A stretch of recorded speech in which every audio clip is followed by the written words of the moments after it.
Hey everyone, it's Ben Hardy here, and today's video is the next big let's take the Grenadier out Grenadier and ownership. We're at about 5,000 miles with the Grenadier. I'm pretty close to doing my first service. That'll be at 6,000 miles. And so I figured that this would be a good time to talk about what it's been like to own the Grenadier so far. Obviously, you know, go over the good stuff, go over the not so good stuff. And so with that being said, let's get into it.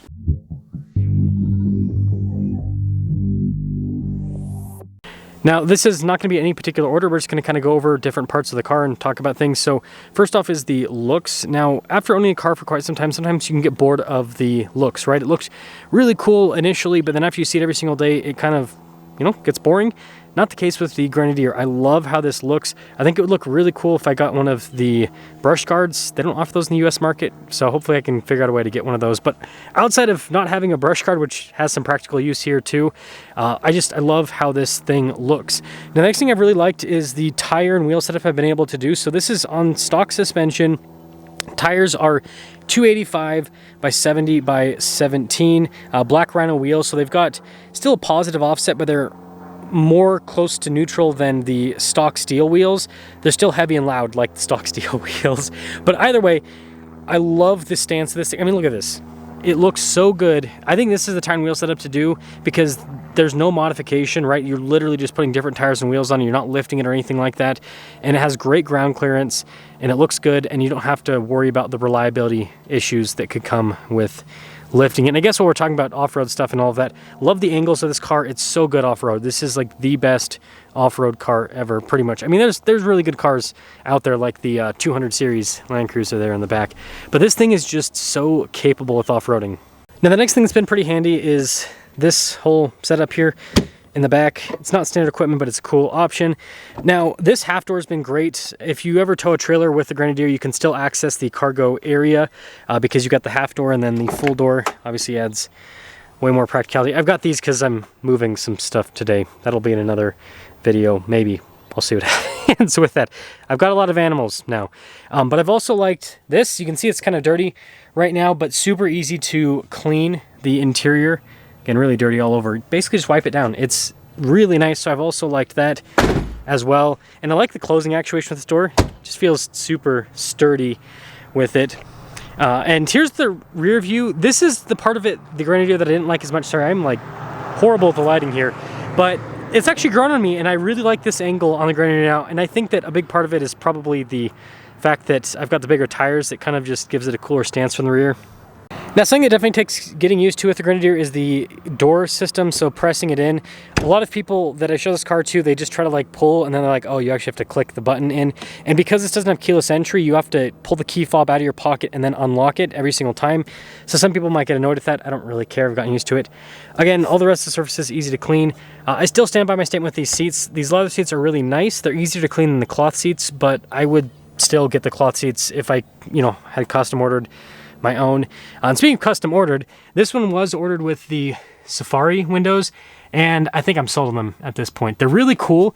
It basically gives you a sunroof experience. I'm kind of being awkward from this angle. There we go. But notice how with it being tinted, so I can kind of get like the extra little bit of light without having the sun blast my head, and you get more airflow. I've really enjoyed using them. This is really weird doing it from this angle. So yeah, the Safari windows, I'm actually kind of sold on them now. And funny enough, the other thing I'm kind of sold on now is the upgraded steering wheel. So I was kind of thinking, this is not worth the extra cost. But the premium feel that this has in your hands when you drive, I don't know, it just adds to the experience. So I've really liked that. And so I guess this leads us into the key fob. I don't care, but some people have complained about this that doesn't have push button. I've gotten used to it.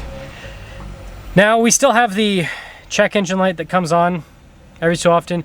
If you don't know, Ineos has a software problem where basically it shows you the fuel range. You can see right there, 264 miles to empty right now. Now that's obviously an Imperial. This car is built out with the metric system, and so the car's computer has to convert things from metric to Imperial with range. And the car basically has some sort of, from my understanding, it has a glitch and it doesn't know how to properly measure stuff, and so it gets confused. And then it throws a check engine light. It's not really a reliability problem. It's just a stupid little software problem. Ineos says they're going to come up with a fix rather. Don't know when that's going to be, but it's going to happen eventually. And I guess this is a good time to transition into the screen. I love this setup. So not having all of this stuff in front of me is really nice because like the visibility over here is absolutely fantastic. And so yeah, I've really grown accustomed to this. This car's not a fast car, so like people that complain about, oh, I have to look over for the speed, you're never gonna go over the speed limit in this thing. Like it's got enough power, but it's just not a fast car. And so I just occasionally, like every so often, glance over to see how fast I'm going. So again, not a problem whatsoever. Really like that.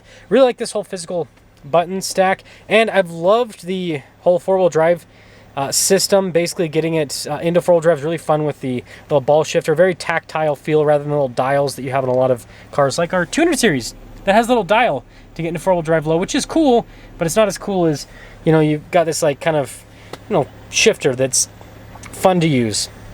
So let's take the Grenadier out and sum things up and discuss whether or not I would still buy a Grenadier after my ownership experience thus far. So I figured I'd give you guys some pretty Utah country views while we sum things up. So the other complaints that I've seen people talk about with the Grenadier that I've been able to live out is some things with the driving experience. So like the speed warning, right? I have it set to my favorite, so I just click the favorite button, which of course it doesn't work when I'm trying to show it on video. Let's try that again. So I click the favorite button and then boom, it pulls it up and turn it off. And some people might get annoyed that, oh, you have to turn that off every single time you get in the car. It's actually not every single time. Sometimes it just stays off. Sometimes it doesn't. So it just depends. Basically, I just drive, and then if I hear the little clicking sound, I just turn it off. Again, it's just like putting the key in the ignition, like an old school car. It just becomes second nature. You don't think about it anymore. Not obnoxious. And then steering, that's another thing. You get used to it. And I actually really like the steering now. This is something that I think people need to maybe spend a little more time with the car. Initially, it's kind of weird because you're like, man, this is, you know, kind of going all over the place. But really what happens is the suspension stays nice and planted and firm. And so you just go straight down the road. The steering, on the other hand, right, it's a little bit vague, but you just kind of get used to steering all the time like an old car. I don't know. It doesn't bother me.